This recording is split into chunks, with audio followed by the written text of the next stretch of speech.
Bonjour, je vous présente cet ouvrage. Marie-Josée Monzein, l'image peut-elle tuer?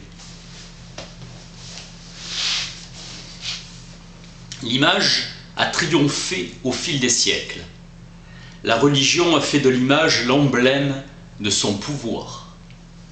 11 septembre 2001, attaque spectacle de l'empire du visible. L'image est au banc des accusés, Hollywood et les films catastrophes. L'Amérique se sentant responsable des attaques qu'elle subissait. Ce pouvoir des images a été conçu par le christianisme. L'image est à mi-chemin entre des choses et des songes. Le désir de montrer. Aristote pensait que le spectacle de la violence suspendait tout passage à l'acte.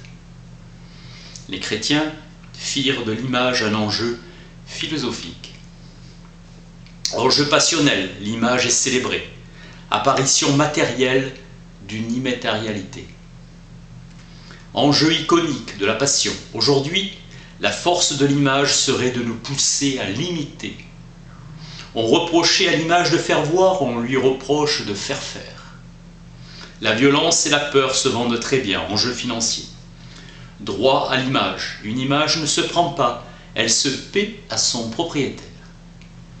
La violence n'est jamais l'indice de la force, mais plutôt de la faiblesse. Le désir de tuer et la peur de mourir peuvent ruiner tout projet de construction d'un espace social. On ne se demande pas ce que fait une image, mais ce qu'elle fait faire. Les mythes, Narcisse, Méduse, Thésée disent que l'image nous regarde et peut nous engloutir.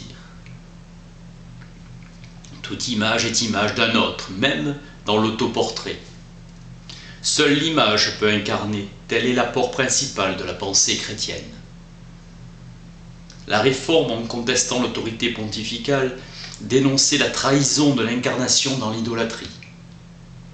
Le règne des images s'est mis au service de l'Église. L'image continue à incarner le désir sans jamais le satisfaire. Le régime de l'image est par nature passionnel. La propagande et la publicité sont des machines à produire de la violence par une abolition intentionnelle ou non de la pensée et du jugement. Depuis l'invention du cinéma et de la télévision, un flux toujours croissant de visibilité sert le monde de l'art et de la consommation. Une œuvre d'art se caractérise par la forme esthétique choisie et pour la figure de la liberté qu'elle incarne. Un film de propagande nazie a été sauvé par Gérard Langlois. Ce réalisateur allemand, Lielke, n'avait pas manipulé les mémoires. Fer de lance de tous les totalitarismes. Goebbels et la Reichswahlen, le film traitant des chemins de fer. Car célébrer le centenaire du chemin de fer, c'était l'unité allemande de Bismarck de 1870. Son titre, Stahl Hitler, veut faire l'unité territoriale, économique et raciale de la nation allemande. Machine productrice de solidarité et de communication sociale. Dans un film de propagande, il faut produire des signaux univoques et mythiques. Goebbels était fasciné par le cinéma russe, dimension révolutionnaire mythique. Dans un film nazi, la seule chose qui compte doit être l'invincibilité du héros allemand.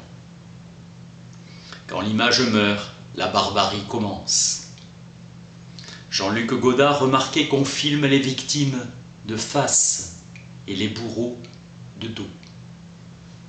La magie du cinéma, plus il incarne, plus il libère. Autorité de la voix, le visible et l'audible. Chaplin avait parfaitement saisi la fonction de la vocifération hitlérienne. Marie-Josée Monzein, l'image peut-elle tuer? Merci.